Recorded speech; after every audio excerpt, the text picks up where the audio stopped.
Это большой стимул для всех классных руководителей работать, показать себя. 5000 рублей к зарплате. С 1 сентября классные руководители получат надбавку. Инициатива президента России. Насколько обрадованы ингушские педагоги? Рабочий визит. Глава Ингушетии встретился с директором Федеральной службы исполнения наказаний Александром Калашниковым. Расскажем подробности встречи. Блокадный хлеб. По всей России стартовала акция памяти в преддверии 78-й годовщины прорыва блокады Ленинграда. Отец мой служил в органах. Дядя военный, заканчивал тоже командное училище. И вот с детства смотрел на них и тоже хотел таким же стать. Позади полгода учебы. Первый отпуск курсанта Московского общевойскового командного училища. Руслан Китиев поделился подробностями прохождения учебы в вузе. Салам алейкум рамтуллах баракату, уважаемые телезрители, в эфире передача «Голос разума». «Голосу разума» 5 лет. Популярная программа НТРК Ингушетия отмечает свой первый юбилей. Расскажем о работе за кадром и отзывах телезрителей.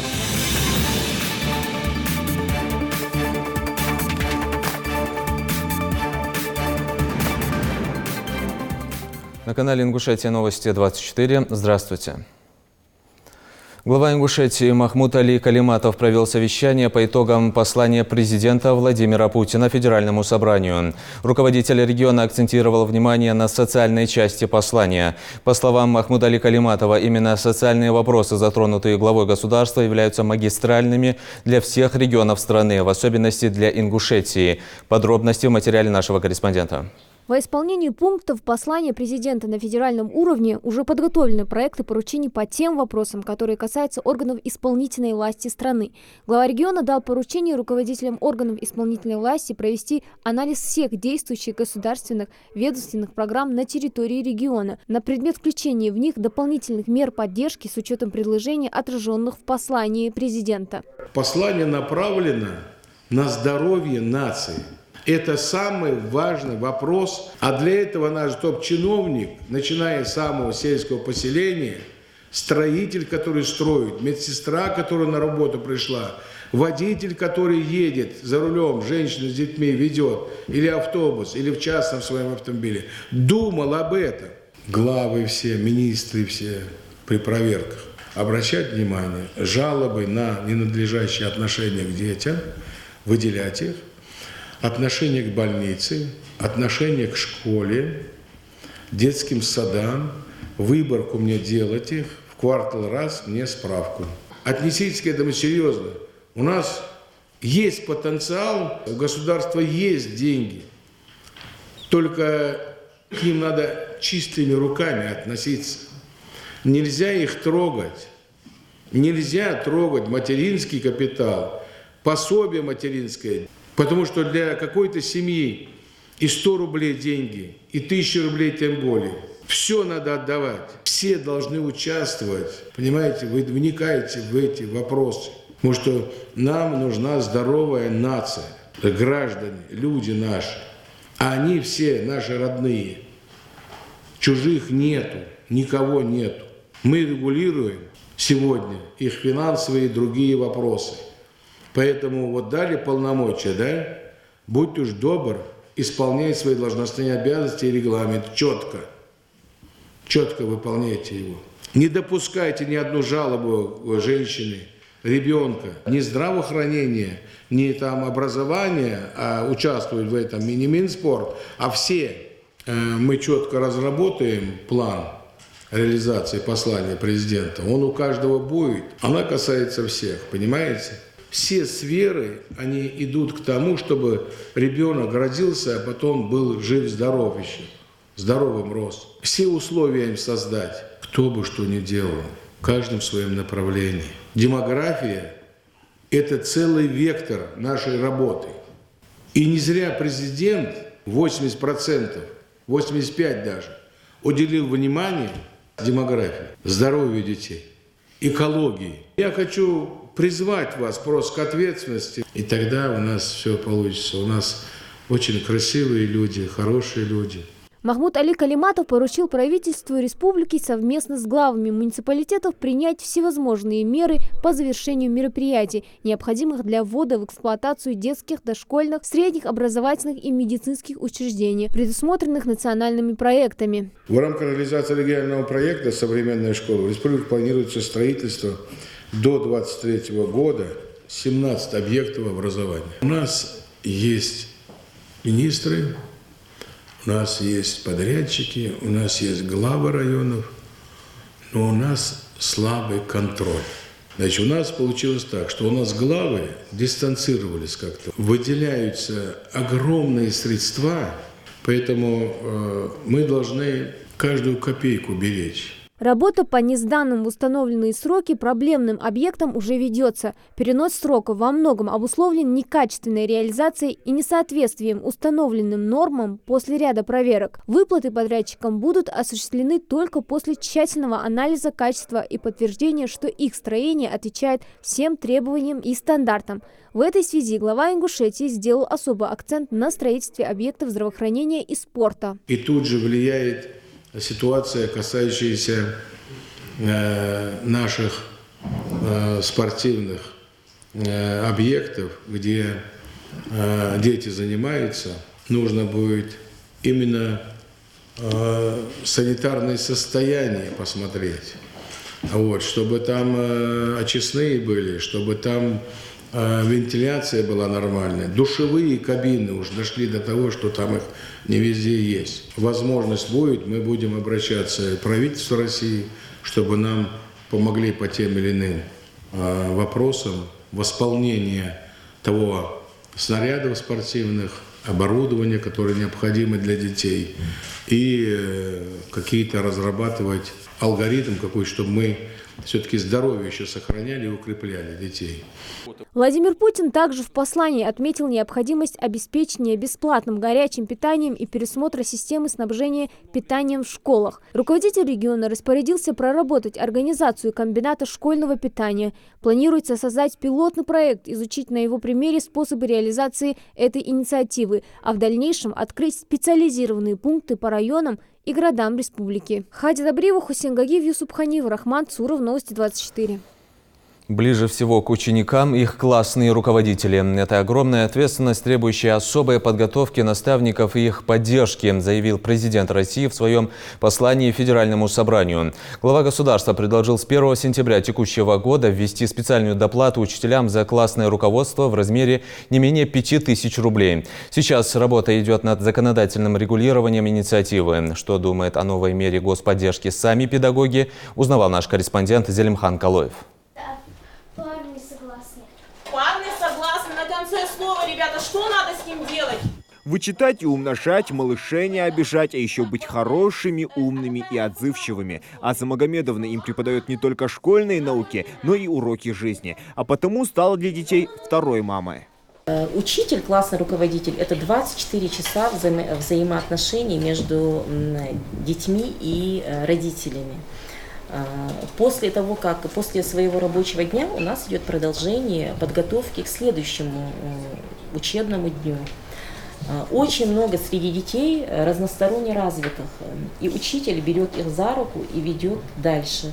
Это олимпиады, это различные конкурсы, это посещение дополнительных учебных заведений. Заинтересовать учебой, внеклассной работой, даже творчеством. Эти задачи ей по плечу. Школьники называют ее не просто классным, а суперклассным руководителем. Она учит нас, объясняет нам. Мне нравится Аза Магомедовна, потому что она всегда всех жалеет и объясняет все. Она нам постоянно объясняет. Если кто-то не понимает, она объясняет и ему. И она всегда добрая. Но чтобы добиться такого признания у детей, надо проводить с ними все свободное время. То, что президент инициировал отдельную доплату учителям за классное руководство 5000 рублей в месяц, в школах называют торжеством справедливости. Это большой стимул для всех классных руководителей работать, показать себя. Это большая награда для классных руководителей. Огромное спасибо нашему президенту Российской Федерации, что он действительно отметил труд классного руководителя. Большую часть своего времени классный руководитель тоже проводит со своими детьми в школе. Соответственно, он знает, чем занимается этот ребенок непосредственно не только в школе, но и дома. То есть, когда ребенок, например, пропускает долгое время, мы стараемся посетить этого ребенка, узнать, почему он не приходит, ну, какие-то проблемы, может быть, в семье, все же бывает. Поэтому в любом случае уделять классным руководителям внимание, мне кажется, нужно. Время идет, требования к образованию детей меняются, так же, как и нормы преподавания. Учителя должны идти в ногу со временем. Современные школы – это современный учитель. К середине десятилетия система профессионального роста должна охватить не менее половины педагогов страны. Ближе всего к ученикам и классные руководители. Это огромная ответственность, и работа требует особой подготовки. Дополнительные надбавки классным руководителям будут выплачиваться за счет федерального бюджета. При этом все действующие региональные выплаты должны быть сохранены, заявил в послании Федеральному собранию Владимир Путин. Не раз заострял внимание на том, что все параметры по уровню зарплат учителей, врачей, бюджетников в целом, заданные в майских указах еще 2012 года, должны строго соблюдаться. То, что постоянно обращаюсь к этой теме, не случайно. Подчеркну, речь идет о людях, специалистах, которые работают в важнейших для общества и страны сферах. Их труд должен оплачиваться достойно и справедливо. Возможно, эти деньги станут не просто надбавкой, но и стимулирующими к совершенствованию своей работы. Из-за впечатляющих мер поддержки людей послание президента России уже называют запросом на перемены к лучшему. Зелимхан Калоев, Марбек Миржоев, Новости 24. Глава Ингушетии Махмут Али Калиматов встретился с директором Федеральной службы исполнения наказаний Александром Калашниковым, который впервые посетил республику с рабочим визитом. Предметом разговора были вопросы о взаимодействии уголовно-исполнительной системы с региональными органами государственной власти и институтами гражданского общества, а также поднимался круг вопросов, требующих согласованных действий и совместных решений. По словам Александра Калашникова, на протяжении многих лет власти Ингушетии и ФСИН эффективно сотрудничают, реализуют совместные проекты, направленные на поддержание общественного порядка, улучшение условий отбывания наказания осужденными, повышение социальных гарантий сотрудников. Директор ФСИН России Александр Калашников поблагодарил главу Ингушетии за совместную работу и выразил надежду на продолжение плодотворного сотрудничества. Махмут Али Калиматов пожелал новому руководителю Федеральной службы исполнения наказаний успехов в работе и обещал оказывать поддержку в усовершенствовании уголовно-исполнительной системы республики. В рамках визита Александр Калашников в отделе ФСИН России ознакомился с условиями содержания подозреваемых, обвиняемых и осужденных в первом следственном изоляторе Карабулака. Руководитель ведомства также проверил материально-бытовые условия несения службы личного состава.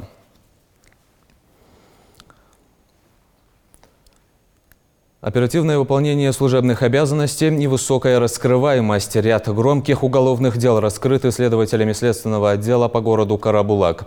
В ведомстве подвели итоги деятельности за 2019 год. Тяжкие, особо тяжкие и другие преступления. Сыщиками и следователями оперативная работа проводится при неукоснительном соблюдении прав человека. О самых громких раскрытых делах и борьбе с преступностью в Карабулаке сюжет нашего корреспондента.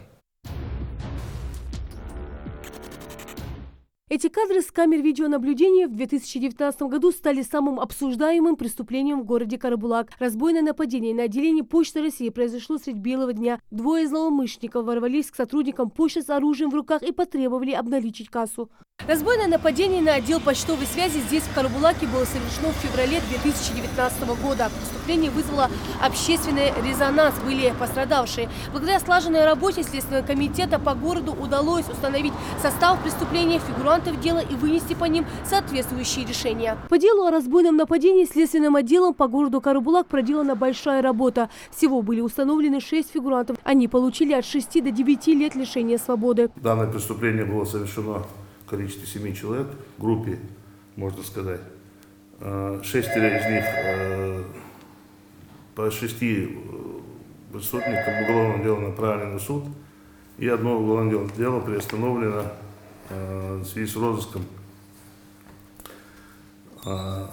лица, подлежащего привлечению в качестве обвиняемого. Необходимо отметить, что изначально раскрыто это преступление было путем изучения тщательного видеозаписи непосредственно с почтового отделения, а также видеозапись возможного передвижения маршрутов движения преступников как до совершения преступления, так и после. Были установлены 3 автомобиля, на которых непосредственно было совершено преступление и скрылись преступники, а также 2 автомобиля, которые были задействованы в наблюдении за почтовым отделением. Таких успешно оконченных дел у следственного отдела по городу Карабулак в 2019 году было много. Разбойное нападение, преступления против личности, кражи и убийства. Деятельность следкома осуществлялась в соответствии с нормативно-правовыми актами Следственного комитета России. За 2019 год сотрудниками следственного отдела в установленном законном порядке всего зарегистрировано без приобщенных 95 сообщений о преступлениях. За аналогичный период прошлого года их было на одно меньше, 94. По итогам рассмотрения 26 сообщений о преступлениях возбуждены уголовные дела.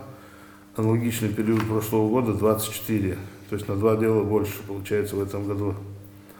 В 34 случаях вынесены постановления об отказе в возбуждении уголовного дела. Среди дел, которые были возбуждены следователями следственного отдела по городу Карабулак в 2019 году, есть много дел по факту убийства. Одно уголовное дело было возбуждено по факту безвестного исчезновения, одно по факту покушения на убийство.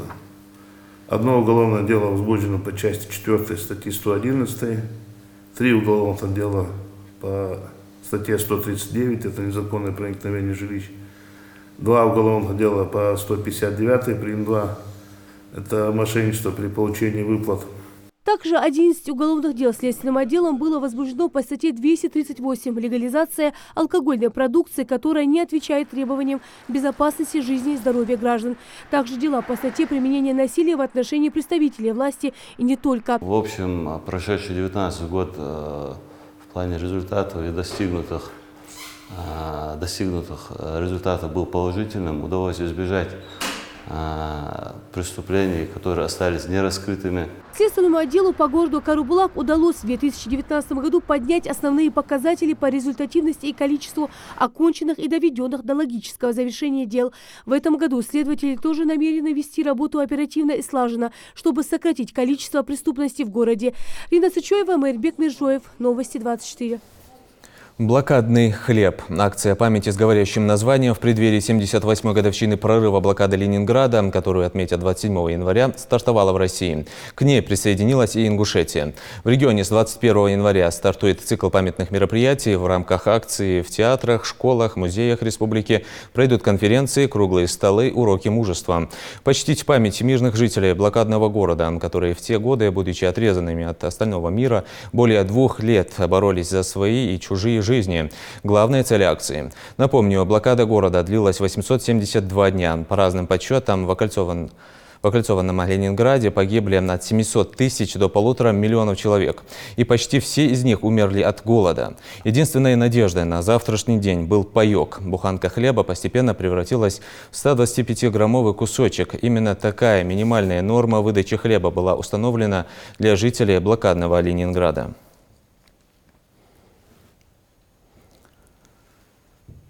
За безграничное мужество и массовый героизм, за великую победу говорим спасибо. В этом году мы также отметим 75-ю годовщину победы в Великой Отечественной войне. В целях сохранения памяти о каждом, кто внес свой вклад, защищая Родину, в России еще в прошлом году стартовал проект «Всероссийский исторический депозитарий Лица Победы». Более 150 миллионов фото и текстовых документов, миллионов судеб. В Москве в Музее Победы создана народная экспозиция, в которой участники проекта могут найти портрет своего предка и показать его своим детям и внукам. Региональный Миннац приглашает жителей республики принять участие в этом проекте. Сделать это можно, загрузив фото своего родственника, ветерана, на портал «Лица Победы».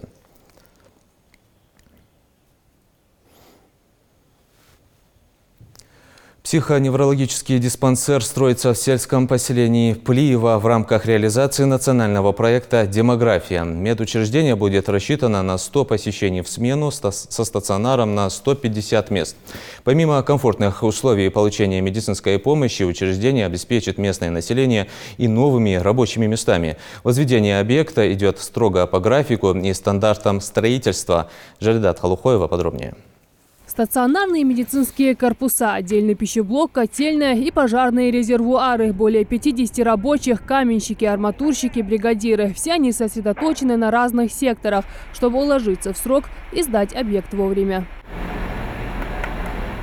Общая площадь перемен около 5000 квадратных метров. Психоневрологический диспансер включает в себя 2 корпуса, 3 и 4 этажа, в каждом из которых предусмотрены просторные подвальные помещения. Все это уже приобрело форму и готово к отделочным работам. Впрочем, основные силы рабочих сейчас направлены на возведение пищеблока. Его строят отдельно и с соблюдением всех технических норм и правил, говорит Беслан Мальсагов. За 20 лет работы каменщиками его руками построено не одно здание в республике. Совсем скоро своим законченным видом их число пополнит и этот диспансер.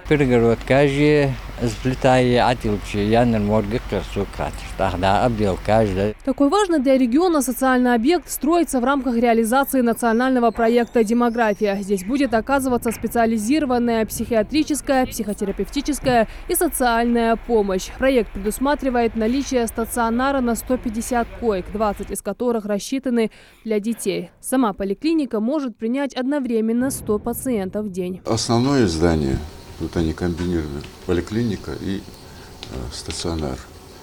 Тут прогулочные площадки, вот 2 площадки, детская площадка тут будет, озеленение, все это вот. Зона отдыха, значит, гараж на 5 автомобилей. Здесь у нас котельная, трансформаторная подстанция, КПП и вот пищеблок. Самое сложное уже позади. Как говорят строители, это конструктивная часть. Помимо создания для пациентов всех необходимых условий, строительство объекта – это еще и новые рабочие места. Не только для будущего медперсонала, но и тех, кто занимается его возведением. Впрочем, строительные работы здесь завершены на 50%. Наружные коммуникации, все полностью сделано. Водопровод, канализация, теплотрасса. Бетонные работы у нас завершены. Перегородки практически все сделаны. Сейчас у нас заключены договора, уже начали вентиляцию делать. И с остальными у нас субподрядные организации с других регионов приехали и будут делать электрику внутреннюю, наружную, и водопровод, канализация, отопление и вентиляция тоже. Кроме нового здания, больные смогут оценить и полезные прогулки по благоустроенной территории. Здесь появится небольшой сквер. Шахрадат Хулухоева, Магомед Белакиев, Новости 24. 3 человека погибли, 10 пострадали в регионе в результате ДТП за последнюю неделю. Статистика аварийности на дорогах республики сохраняет уровень стабильно опасный с присущим игнорированием правил дорожного движения. 10 ДТП за неделю, конечно, не рекорд, и цифры только растут, а нерадивые водители, а зачастую и пешеходы, не извлекают урок из ежедневных ДТП. Итог: в лучшем случае травмы и ушибы, в худшем не обходятся без человеческих жертв. О ситуации на дорогах региона репортаж нашего корреспондента. Накануне примерно в 22:40 на 57-м километре Назрань-Малгобек водитель автомобиля марки «Мерседес» в результате несоблюдения очередности проезда совершил столкновение с автомобилем той же марки. Днем ранее, 19 числа, примерно в 17:30, неустановленное лицо на автомобиле ВАЗ-2199, двигаясь по улице Ахриева в сельском поселении Яндари, совершил наезд на 17-летнего подростка, после чего скрылся в неизвестном направлении. Парень с различными телесными повреждениями был доставлен в республиканскую клиническую больницу. Его состояние оценивается врачами как стабильное. В тот же день наезд на человека произошел и в городе Назрань. Только за 2 дня погибло 2 человека и 3 пострадали. Это наезд на пешехода, который произошел 19 января в городе Назрань. К сожалению, там у нас погиб 1 пешеход. И ДТП, которое произошло по автодороге Назрань-Малгобек. К сожалению, водитель, управляя автомобилем «Мерседес» 58 года рождения, без права управления из-за несоблюдения очередности проезда совершил столкновение с другим транспортным средством, таким же «Мерседесом», в результате чего пассажирка первого «Мерседеса» скончалась на месте, 2-й пассажир и водитель другого транспортного средства были госпитализированы. Жажда скорости, выброс адреналина, спешка толкает нас на неоправданный риск с летальным исходом. Проспект Базоркина еще летом прошлого года был реконструирован по нацпроекту «Безопасные и качественные автомобильные дороги». По всей длине улицы проложена линия ночного освещения, сделаны пешеходные переходы и установлены специальные бордюрные ограждения. Но никакие меры не могут помочь, если люди сами не будут осторожными. Так пожилой житель переходил дорогу в неположенном месте, а скорость водителя была настолько высокой, что тот не успел вовремя затормозить. В общем, как водители, так и пешеходы полностью игнорируют правила дорожного движения. Только учащаются случаи дорожно-транспортных происшествий, и которые несут огромное количество жертв за собой. Элементарное несоблюдение даже каких-то элементарных правил приводит к большим последствиям. Водители должны быть начеку, смотреть в оба, нельзя отвлекаться на дороге, и также сами пешеходы тоже должны знать правила. Пропускают больше на пешеходах, где есть камеры, или на главных пешеходных переходах, а так, где никто не увидит, где никто не осудит. Там бывает, что проскакивают, редко очень пропускают, особенно рядом с 5-й школой в центре Камазе. Там редко очень останавливаются водители, и даже когда остановились, говорят слова благодарности, хотя они должны и так останавливаться на пешеходном переходе. Только за прошлый год в республике зарегистрировано 181 ДТП, 58 человек погибли и еще 303 пострадали. В Ингушетии количество автомобилей превышает отметку 100 тысяч. Это получается одна авария на 400 машин, что в 40 раз ниже, чем в столице страны. За прошедший год в Москве, где зарегистрировано 7 миллионов 200 тысяч автомобилей, произошло всего 450 дорожных происшествий. Цифры заставляют задуматься, куда все спешат. МВД разработала план для понижения уровня дорожно-транспортных происшествий в нашем регионе. Мы сейчас проводим отработку нарушений, это неиспользование ремней безопасности и перевозку несовершеннолетних транспортных средств. Но судя по последним фактам ДТП, мы будем работать в дальнейшем по пешеходам. Мы будем отрабатывать нарушения водителями, когда они не уступают дорогу пешеходам, и пешеходы, которые будут нарушать правила дорожного движения, то есть переходить проезжую часть в неустановленном месте. Из-за агрессивного вождения властям приходится ограждать пешеходные переходы искусственными неровностями. Также их устанавливают и в более опасных зонах, чтобы не позволить водителю превысить допустимую скорость. От Назрани и до Сунджи насчитывается более 80 лежачих полицейских, что создает дискомфорт для многих автолюбителей, но жители сами же своим поведением создали себе неудобства. Хотелось обратить внимание наших водителей, жителей республики на реконструкцию федеральной дороги Кавказ, то, чтобы они соблюдали очередность проезда, были уважительны к другим водителям транспортных средств, обращали внимание на дорожные знаки. В связи с реконструкцией у нас идет в некоторых местах загруженность дорожного полотна, не все водители соблюдают скоростной режим, не все водители соблюдают уважение к окружающим, к сожалению, чего они совершают дорожно-транспортные происшествия. Михаил Тангиев, Адам Гулоев, Магомед Дизигов. Новости 24.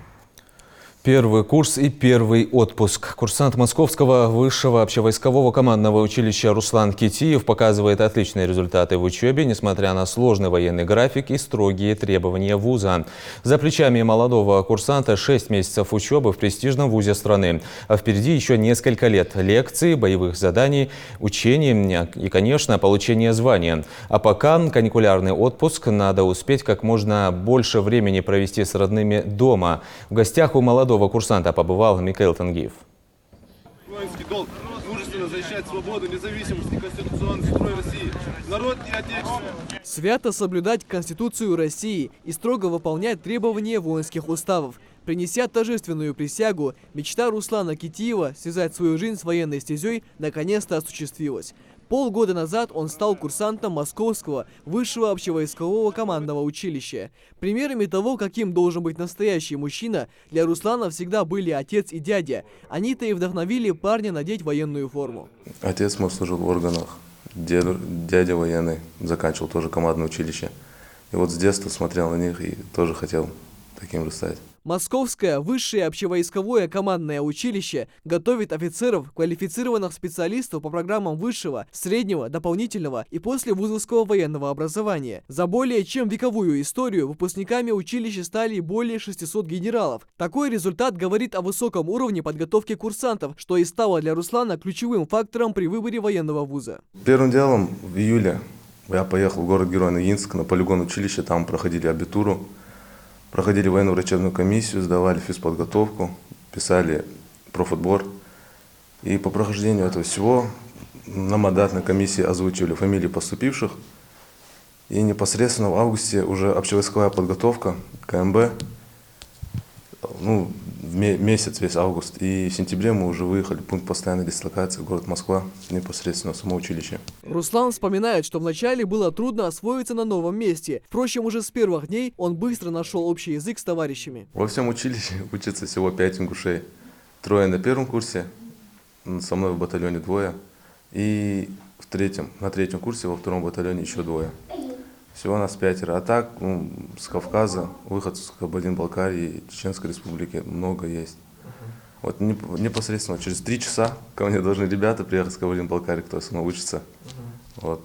Поэтому отношения поддерживаем, все ребята хорошие. Когда родители узнали о желании Руслана учиться на военного, поддержали всей семьей. Парень с детства увлекается боксом и выезжал на различные соревнования. Поэтому отправлять сына за пределы было хоть и грустно, но не так страшно. Особенно выбором сына остался доволен отец, который уверен, учеба в военном вузе, как и армия, воспитывает истинных патриотов Родины. Надо стараться быть примером республики, раз, и надо стараться быть похожим на наших генералов. У нас очень много героев, генералов. Если ты себя покажешь с положительной стороны, значит, ты показываешь свою республику. А наша республика самая молодая и самая лучшая. Преимущество обучения в этом училище является, что по окончанию 100% трудоустройство и высокий карьерный рост, так как училище командное, мы будем именно поэтому развиваться, командир взвода, командир роты и так далее. Планы грандиозные, но в свой каникулярный отпуск Руслан может ненадолго забыть об учебе. Он не видел родных полгода и теперь старается провести с семьей каждую минуту. Особенно с младшим братом, который тоже хочет продолжить семейную традицию и стать настоящим офицером. Михаил Тангиев, Магомед Белакиев, Новости 24. «Голосу разума» 5 лет. Духовно-нравственная программа НТРК Ингушетии отмечает свой первый юбилей. Все эти годы главная цель каждого выпуска – обратная связь с телезрителям. Тысячи людей получили и продолжают получать ответы на свои вопросы. Лица программы и главные гости в кадре – неизменные ведущие Ахмед Тангиев и богослов Магомед Карсиев. Опираясь на аяты Священного Корана и хадисы пророка Мухаммада, да благословит его Аллах и приветствует, они стараются дать грамотное разъяснение по каждому обращению. О работе за кадром и отзывах зрителей в репортаже Джаридат Халухоевой. Голос разума, давший истинные ответы на тысячи вопросов о религии тем, кто в этом нуждается. 5 неизменных лет вещает он на нашем телеканале. С самого первого эфирного дня его рупором является Ахмед Тангиев, выпускник Йеменского исламского университета, бывший заместитель муфтията Республики Карелия и преподаватель уроков арабского в своем культурно-просветительском центре. Салам алейкум рамтуллаху баракату, уважаемые телезрители, в эфире передача «Голос разума». И мы, как всегда, продолжаем отвечать на ваши вопросы с нашим гостем Магомедом Карсиевым. 5 лет назад здесь работал Рашид Теркикиев. Он пригласил и предложил записывать передачу. Но вначале был такой небольшой страх, получится, не получится, потому что к камере не привыкли, и особенно перед камерой сидишь. Не знаешь вначале, что есть монтаж, что все ляпы и все там какие-то неправильные слова можно просто вырезать, убрать и подогнать передачу так, именно как она должна быть. Поэтому волнуешься, и вот эти первые передачи, я помню, как проходили с волнением, но, алхамдулилля, потом уже привыкаешь, уже лучше узнаешь работу и более уверен бываешь на записи. Для Ахмеда Тангиева «Голос разума» – это возможность не только побеседовать с известными богословами, а главным образом поднять уровень знания религии в республике. Всего за полчаса эфирного времени они со своим соведущим Магомедом Карсиевым затрагивают десятки спорных вопросов. Ответы на них прозвучали и в этом материале, который, впрочем, только готовится выйти в свет. Мы записали сегодня утром, после 6 она уже должна быть в эфире. Записали вопросы. Основной вопрос был касающийся трансплантации органов человеческих. Дозволяется ли это в исламе, какие условия там, и так далее. Каждый раз, когда мы делаем монтаж, в конце монтажа, в окончании передачи, я ставлю свой личный номер. На этот номер поступают вопросы, и на WhatsApp поступают, и так звонки, люди звонят. Впервые в истории ингушского телевидения «Голос разума» стал вещать исламские темы на русском языке. Это та самая изюминка, которая отличает программу от других существующих и позволяет донести истину до жителя даже самого отдаленного уголка России. Язык общения между собой, между народами российскими является русский язык. Его прекрасно все понимают, на нем все практически говорят. И поэтому, чтобы донести Слово Всевышнего до людей, до простых людей, которые действительно нуждаются в знаниях, чтобы у них была возможность задать волнующий их вопрос. И мы по мере возможности мы получали эти вопросы и старались, согласно нашим знаниям, отвечать объективно, абсолютно отвечать на эти вопросы. Редакция стремится освещать самые сложные темы религии и этики, привлекает ученых, богословов и использует достоверные источники, ограждая людей от возможных религиозных заблуждений. Самое главное в их работе – отзывы зрителей. Çoğudik передач mi, есть передач ми, я резко ваши дяка, шunu маснины, есть дак цатхаты, цатнахаты, да тани жоб дил мамашу, çoğudiki, başka olsun, aya ço, сделать лилда ço, асан телевидение хализ, şi duam kaldız, na asa kultu şi duam kaldız ki, din gul kaldız, kadar kaldız. Din hamaştar dutsura, çoğudik xetsun, hani alç, mıçah omdet, bas bergini, vaştım что alçarmas nada okuş. Амдежлил, балхат положим би, нахдиш положим би, так передатчик нагнаг хажиш холч, чёдик хамхетсунцо.